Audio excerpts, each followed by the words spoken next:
Om Swastiastu. Om Swastiastu. Sahabat penyuluh di mana saja berada, saat ini kita jumpa kembali dalam acara Ngorte Pagi.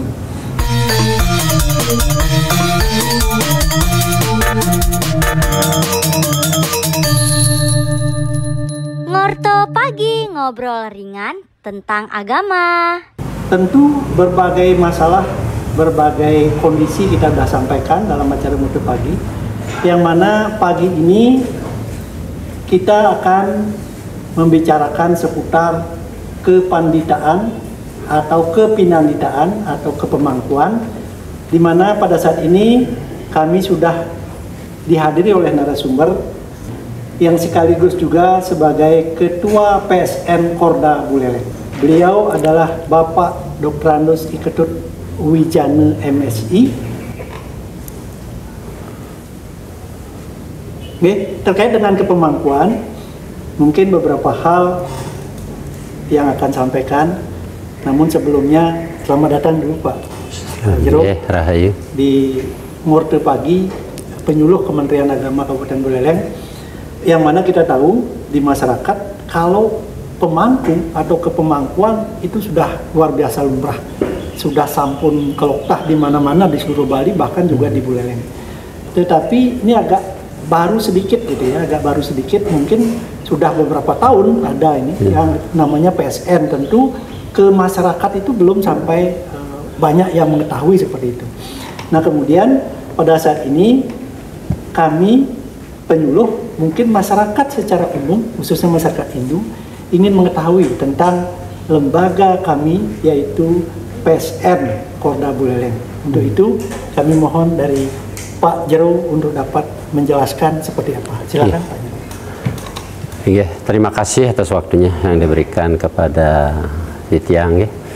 Jadi pada pagi hari yang berbahagia ini, sebelumnya izinkan kami mengaturkan pangayu pagi, penganjali umat. Om Swastiastu, Om Anubhadra Kratau Yantu Wisata. Mudah-mudahan pemikiran yang baik datang dari segala penjuru. Dan di pagi yang berbahagia ini kita nanti memanjatkan puji syukur ya kepada Ide Sang Yang Widiwasa, Tuhan Yang Maha Kuasa, juga kepada Ide Betari-Betari Sesunan yang melinggi-melinggi hari kiring perayaan suci. Mudah-mudahan atas perkenan beliau di pagi yang berbahagia ini kita dapat bersua kembali, utamanya kepada masyarakat umat Hindu sedharma yang ada di Kabupaten Buleleng. Ya, yang saya hormati Bapak selaku penyuluh ya, jadi koordinator penyuluh Kabupaten Buleleng, Pak Jero Mangku Korda PSN ya, Buleleng. kebetulan beliau juga salah satu bagian dari kami selaku wakil ketua Pinandita Sangraha Nusantara Korda Buleleng.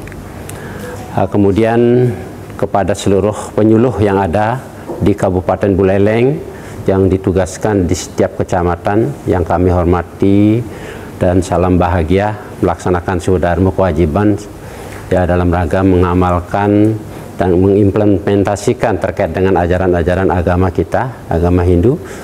Ya, terkait juga masalah kepemangkuan kalau kita kenal di Bali ya. Jadi secara nasional kita kenal dengan sebutan Pinandite.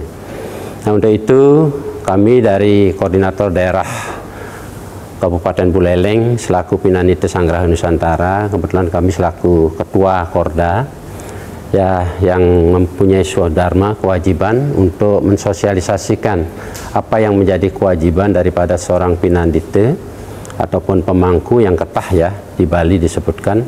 Jadi semuanya ini harus kita pahami bersama ya, terutama kepada Bapak Ibu penyuluh nanti akan melaksanakan swadharma tugas di masyarakat kepada umat kita, agar tidak ada kesimpang siuran ya, kesalahpahaman atau mungkin salah pengertian terkait dengan keberadaan daripada rohaniawan kita di Nusantara, termasuk di Bali dan di Buleleng pada khususnya.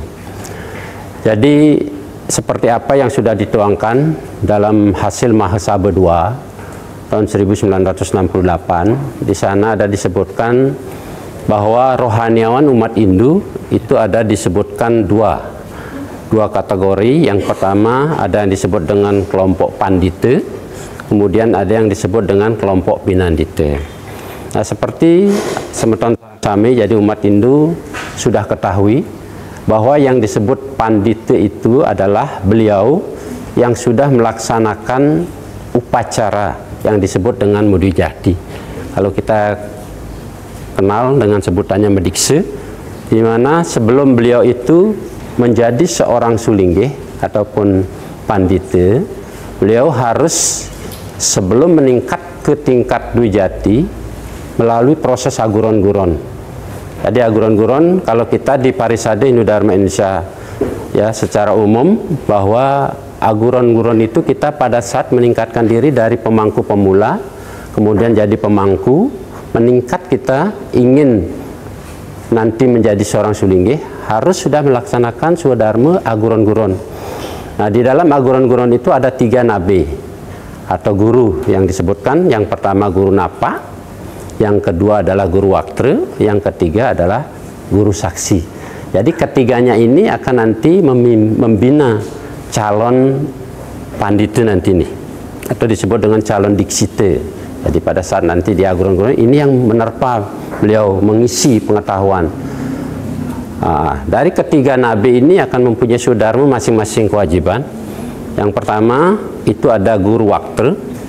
Guru waktra ini melaksanakan swadharma memberikan pengetahuan, atau kalau kita di dalam pendidikan formal, beliau ini mengajar apa yang menjadi kebutuhan sebagai seorang sulinggih nanti, ya, baik mengenai puja mantra, kemudian sesana kesulinggihan, termasuk arga patra maupun mudra. Nah, itu pengetahuan yang harus didapatkan oleh calon sulinggih ini di dalam aguron-aguron.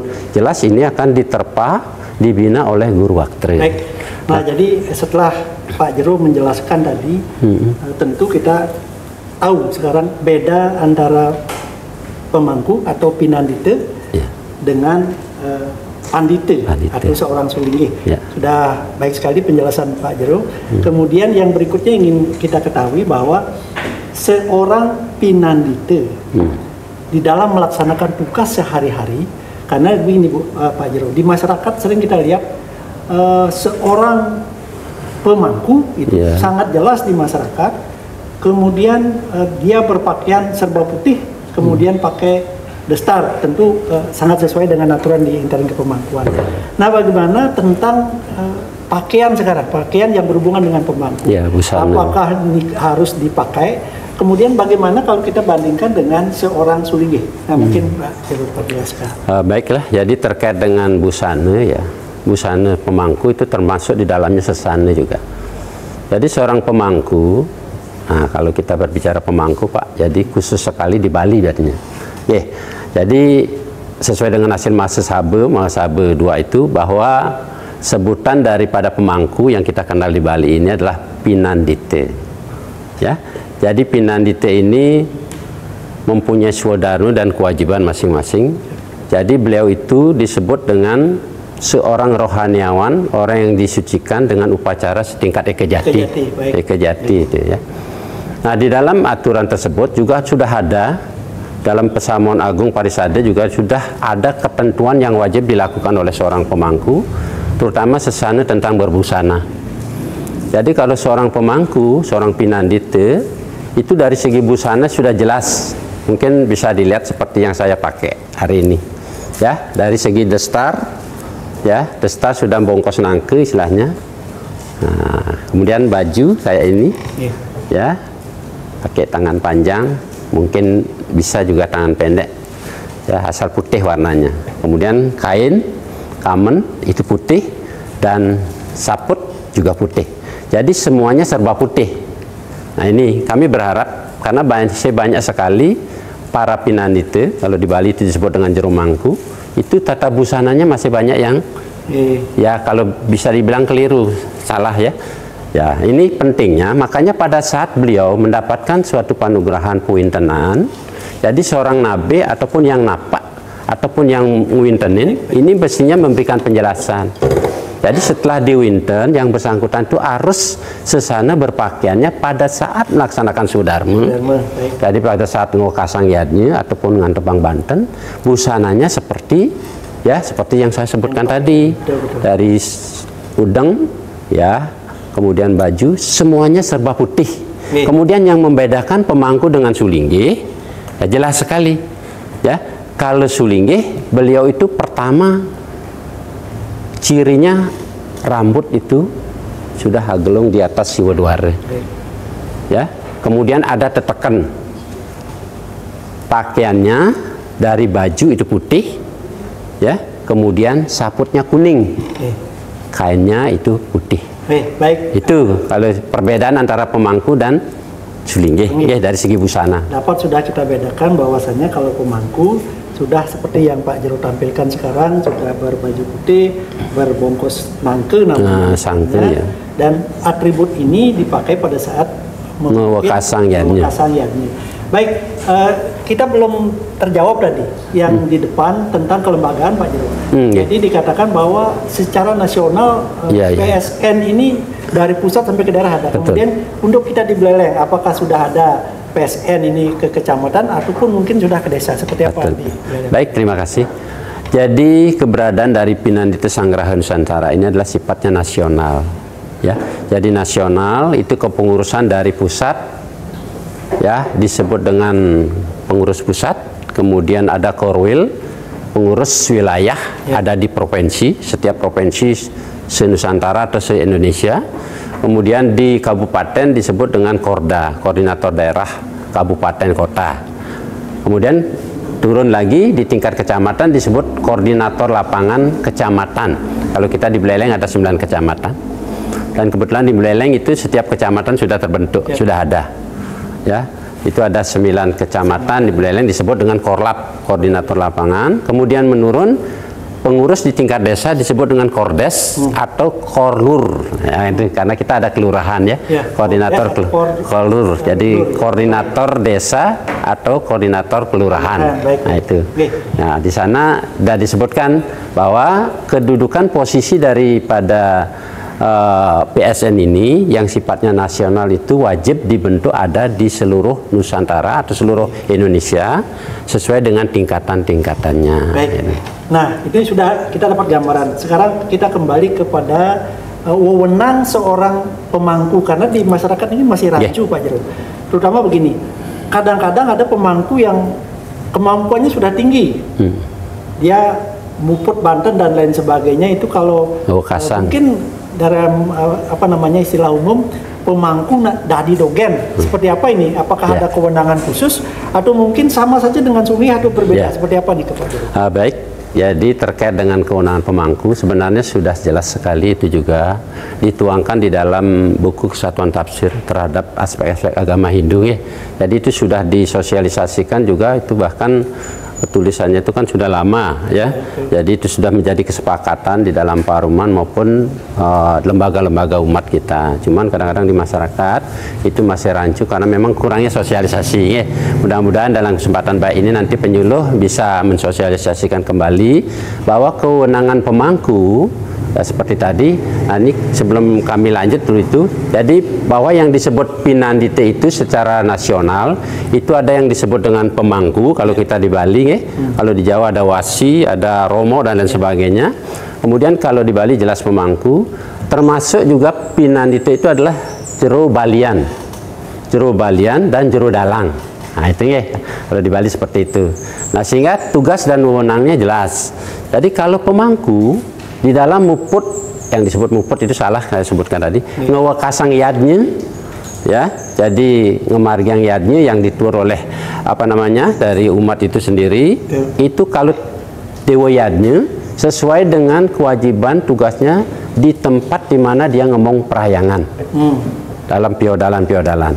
Tetapi kalau ada umat Hindu yang istilahnya ngulemin, kita nunas, ya, jadi itu harus beliau nunas tirte panugrahan dari siwa atau sang meraga sulingge. Kalau misalnya ada anak kawin, kan lubulanin atau ngotonin dan sebagainya, wajib dia harus nunas tirte panugrahan. Nah itu pemangku. Kemudian kalau di tingkat kegiatan fitriadnya, beliau hanya ada kewenangan pada saat mengubur saja. Penguburan, mempendem. Atau kalau di Buleleng ada ketah itu yang disebut dengan mengkisan di geni, hanya setingkat itu, karena mengkisan geni itu sama dengan mengkubur. Ya cuma kuburnya di geni, kuburnya ada di pertiwi gitu. Itu bedanya. Ya. Tapi kalau sudah ngaben tidak boleh. Jadi tidak pemangku tidak boleh, tidak ada kewenangan. Ya. Kemudian kalau manusianya dari bayi dalam kandungan sampai tingkat ortonan. Kalau ningkat itu, misalnya pernikahan wajib untuk minta nunasirte yang disebut dengan panugerahan dari Sundinge. Astunggare, beberapa penjelasan dari Jero sebagai Ketua Korlap PSN Buleleng sudah dapat yang sudah masuk ke bagaimana kita menjelaskan nanti ke masyarakat seperti itu penyuluh. Kemudian yang berikutnya yang saya ingin tahu dari kewajiban pemangku sudah begitu banyak Pak Jero. Jadi seperti di masyarakat sepertinya pemangku seorang pinandita itu tanpa disuruh beliau sudah melaksanakan tugas dengan sangat baik. Sekarang yang dipertanyakan berikutnya adalah adakah hak, apakah mungkin, mohon maaf, kita banyak punya desa adat, kemudian ada dadi dan lain sebagainya, adakah semacam gaji yang diterima oleh pemangku atau seperti apa? Apakah cukup hanya dengan ucapan terima kasih, apa dengan bahasa kesama sampun pemangku margi seperti nampi niki? Jadi terkait dengan hak pemangku, karena kita sebagai seorang rohaniawan, manut sekadi sastra, kita tidak ada pamrih ya. Tidak boleh. Dalam melayani umat itu harus tulus dan ikhlas dengan hati yang hening dan suci. Jadi tidak ada maksud-maksud tertentu untuk mendapatkan sesuatu. Namun kita sering di masyarakat kalau umat itu sebelum ngewakasang yadi pemangku itu ada disebut dengan ngulemin. Jadi pada saat ngulemin itulah jadi sang yajemane yang punya upacara itu mempersembahkan canang sari, ya namanya canang sari, ada beras jinah, pasti ada sesari. Bentuk sesarinya itu kalau zaman dahulu kan jinah bolong dipakai Pak. Karena sekarang sangat langka dan jarang ada jinah bolong, itu dirupiahkan jadi pakai uang nasional. Ya, mungkin diisi berapa, 500 rupiah, 1000 rupiah dan lain sebagainya dan selanjutnya sesuai dengan keikhlasan daripada sang yajemane. Jadi itu, jadi pemangku tidak boleh menentukan yang namanya sesari, tandados niki, ya. Jadi itu semuanya dasarnya ketulus ikhlasan yang diberikan oleh sang yajemani yang punya karya. Kemudian kita juga menerima apa adanya, seperti itu. Tandados pemangku ngerengkeng kan. Kenapa? Karena pemangku niki adalah swadarmu yang dilakukan itu adalah panugrahan dari Hyang Widiwasa, Tuhan yang Maha Kuasa yang sifatnya niskala itu. Secara skala diakui oleh umat Hindu secara umum, kita manusia niki secara niskala Tuhan yang Maha Kuasa di Sang Hyang Widiwasa memberikan panugrahan untuk melaksanakan swadharma seperti itu. Sehingga itulah sebabnya seorang pinandita atau pemangku sendiri itu tidak boleh menentukan sesari tendados niki, termasuk kandita juga tidak boleh menentukan sesari. Nah ini semua dasarnya keikhlasan. Nanti kalau sang yajemane membuat suatu upacara, ya jelas beliau pasti akan berpikir betawang pemangku ini lijoh, misalnya dari jauh dia dari pedesaan ya ngulemin, ya paling tidak yang dia pas berjalan kaki kan jauh di pedalam nih pemangku. Nah cara mangki ini batas standar ongkos ojek lah diberikan itu kan pengertian dari dasar dari sang yajemane niki. Ya paling tidak cara jalan ini niki ampun apa 1000 rupiah sini atau 500 pedalam anaknya ya. Jadi dari proses seperti nah itu sang yajemane punya pemikiran, tapi seorang pinandita pemangku tidak boleh menentukan itu. Luar biasa. Jadi beberapa penjelasan Pak Jero tentang kepemangkuan luar biasa sudah dapat menginspirasi kami para penyuluh dan masyarakat juga semakin banyak tahu tentang bagaimana pemangku.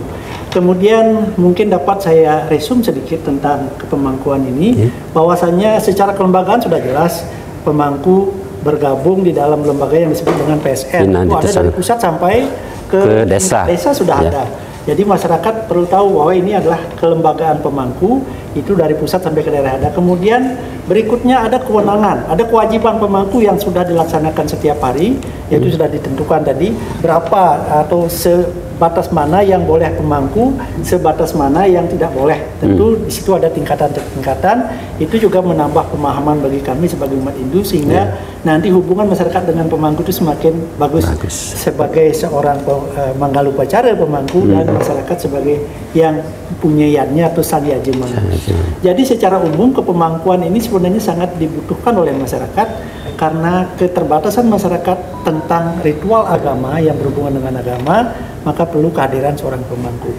Baik, demikian tadi secara gamblang dapat kita sampaikan ke masyarakat bahwasanya pemangku itu sangat penting artinya di masyarakat, bahkan di setiap kelompok manapun itu, terutama di kelompok-kelompok masyarakat Hindu, perlu ada pemangku yang akan memimpin atau memanggalai setiap upacara yang akan dilaksanakan.